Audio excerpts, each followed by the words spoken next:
ಎಲ್ರಿಗೂ ನಮಸ್ಕಾರ. ಇವತ್ತಿನ ರೆಸಿಪಿಯಲ್ಲಿ ಮಂಡ್ಯದ ಉಪ್ಸಾರು ಮಾಡೋದು ಹೇಗೆ ಅಂತ ನೋಡೋಣ. ಒಬ್ಬೊಬ್ಬರು ಒಂದೊಂದು ಥರ ಮಾಡ್ತಾರೆ, ಸೊ ನಾವು ಈ ಥರ ಮಾಡ್ತೀವಿ. ಈಗ ಹೇಗೆ ಮಾಡೋದು ಅಂತ ನೋಡೋಣ. ನಾನಿಲ್ಲಿ 1 ಲೋಟ ತಡ್ನಿಕಾಳು ತೊಗೊಂಡಿದ್ದೀನಿ. ಸೊ ಇದನ್ನು ಅಲಸಂದಿ ಕಾಳು ಅಂತಾರೆ, ಒಣಗಿರೋದು.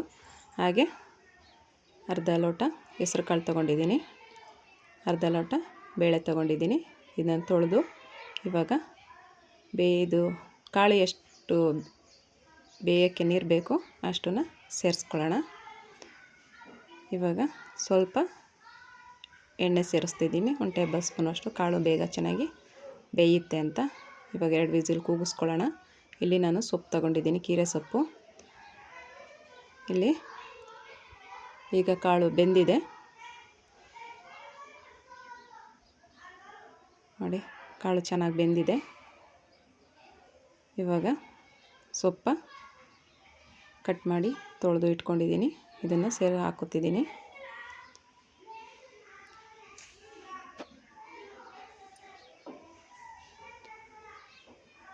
ಇವಾಗ ಸ್ವಲ್ಪ ಕುದ್ದ ಮೇಲೆ ಉಪ್ಪು ಸೇರಿಸ್ಕೊಳ್ಳೋಣ. ಇದನ್ನೇನು ವಿಸಿಲ್ ಕೂಗ್ಸೋದೇನು ಬೇಡ, ಹಾಗೆ 1-2 ಕುದಿ ಕೂಗ್ಸಿದ್ರೆ ಸೊಪ್ಪು ಚೆನ್ನಾಗಿ ಬೇಯ್ಕೊಳ್ಳುತ್ತೆ. ಇವಾಗ ನೋಡಿ, ಸೊಪ್ಪು ಚೆನ್ನಾಗಿ ಬೆಂದಿದೆ ನೋಡಿ. ಇವಾಗ ಇದನ್ನು ಪಾತ್ರೆಗೆ ಬಸ್ಕೊಳ್ಳೋಣ.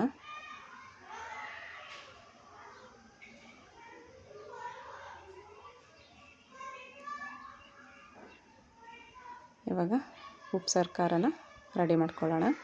ನಾನಿಲ್ಲಿ 10ರಿಂದ 12 ಒಣಮೆಣ್ಸಿನ್ಕಾಯಿ ತಗೊಂಡು ಇದನ್ನು ಹುರ್ಕೊಳ್ಳೋಣ. ಎಣ್ಣೆ ಏನೂ ಹಾಕಬಾರ್ದು, ಸ್ವಲ್ಪ ಕಲರ್ ಚೇಂಜ್ ಆಗೋಗೆ ಹುರ್ಕೊಳ್ಳೋಣ.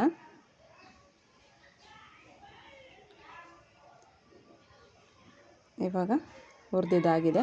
ಇದು ತಣ್ಣಗಾದ್ಮೇಲೆ ಜಾರಿಗೆ ಸೇರಿಸ್ಕೊತಾ ಇದ್ದೀನಿ. ಹಾಗೆ ಸ್ವಲ್ಪ ಉಪ್ಪು, 1 ಟೇಬಲ್ ಸ್ಪೂನ್ ಜೀರಿಗೆ, 10ರಿಂದ 15 ಮೆಣಸು, ಸ್ವಲ್ಪ ತೆಂಗಿನಕಾಯಿ ತುರಿ ಸೇರಿಸಿ ಇದನ್ನು ಸ್ವಲ್ಪ ಹುಣಸೆಹಣ್ಣು ಸೇರಿಸಿ ರುಬ್ಕೊಳ್ಳೋಣ. ಇವಾಗ ನಾನು ರುಬ್ಬಕ್ಕೆ ನೀರು ಹಾಕ್ಕೊಳ್ಳಲ್ಲ, ಬೇಯಿಸಿರ್ತೀವಲ್ಲ ಕಟ್ಟು ಕಾಳಿಂದು ರಸ, ಅದನ್ನು ಹಾಕಿ ರುಬ್ಕೋತೀನಿ. ಇವಾಗ ಮತ್ತೆ ಇದಕ್ಕೆ ಬೆಳ್ಳುಳ್ಳಿ, ಕೊತ್ತಂಬರಿ ಸೇರಿಸಿ ನುಣ್ಣಗೆ ರುಬ್ಕೊಳ್ಳೋಣ. ಇವಾಗ ನೋಡಿ, ಈ ಥರ ರುಬ್ಬಿದ್ದೀನಿ. ಇವಾಗ ಇದಕ್ಕೆ ಬೇಯಿಸಿದಂಥ ರಸನ ಸೇರಿಸಿ ಅದಕ್ಕೆ ಸೇರಿಸ್ಕೊತಿದ್ದೀನಿ. ಇವಾಗ ಪಲ್ಯ ರೆಡಿ ಮಾಡ್ಕೊಳ್ಳೋಣ. ಪಾತ್ರೆಗೆ ಎಣ್ಣೆ ಹಾಕಿ, ಎಣ್ಣೆ ಕಾದ್ಮೇಲೆ ಸಾಸಿವೆನ ಹಾಕ್ಬಿಟ್ಟು 4 ಹಸಿಮೆಣ್ಸಿನ್ಕಾಯಿನ ಕಟ್ ಮಾಡಿ ಹಾಕೋತಿದ್ದೀನಿ. 1-2 ಒಣಮೆಣ್ಸಿನ್ಕಾಯಿ, ಸ್ವಲ್ಪ ಕರಿಬೇವು ಸೊಪ್ಪು, 1-2 ಈರುಳ್ಳಿ ಕಟ್ ಮಾಡಿ ಹಾಕ್ಕೊಂಡಿದ್ದೀನಿ. ಈಗ ಈರುಳ್ಳಿ ಫ್ರೈ ಆದಮೇಲೆ ಸ್ವಲ್ಪ ಉಪ್ಪು ಸೇರಿಸ್ಕೊಳ್ಳೋಣ. ಕಾಳಿಗೆ ಉಪ್ಪು ಹಾಕಿರೋದ್ರಿಂದ ಈರುಳ್ಳಿಗೆ ಸ್ವಲ್ಪ ಉಪ್ಪು ಹಾಕ್ಕೊಂಡ್ರೆ ಬೇಗ ಸಾಫ್ಟ್ ಆಗುತ್ತೆ ಅಂತ. ಇವಾಗ ತೆಂಗಿನಕಾಯಿ ಸೇರಿಸ್ಕೊತಿದ್ದೀನಿ. ಇದನ್ನು ಮಿಕ್ಸ್ ಮಾಡಿಕೊಂಡು ಇವಾಗ ಕಾಳು ಬೇಯಿಸಿಟ್ಕೊಂಡಿದ್ವಲ್ಲ ಅದನ್ನು ಸೇರಿಸ್ಕೊಂಡು ಚೆನ್ನಾಗಿ ಮಿಕ್ಸ್ ಮಾಡ್ಕೊಳ್ಳೋಣ. ಈ ಥರ ಒಂದು ಸಲ ಉಪ್ಸಾರು ಮಾಡಿ ನೋಡಿ, ತುಂಬ ಚೆನ್ನಾಗಿರುತ್ತೆ.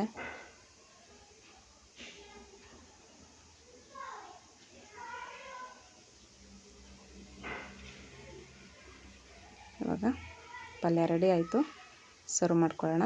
ಹೇಗಿದೆ ಅಂತ ತೋರಿಸ್ತೀನಿ. ನನ್ನ ವಿಡಿಯೋ ಇಷ್ಟ ಆದರೆ ಲೈಕ್ ಮಾಡಿ, ಕಮೆಂಟ್ ಮಾಡಿ, ಹಾಗೆ ನಮ್ಮ ಚಾನಲ್ನ ಸಬ್ಸ್ಕ್ರೈಬ್ ಮಾಡ್ಕೊಳ್ಳಿ. Thank you.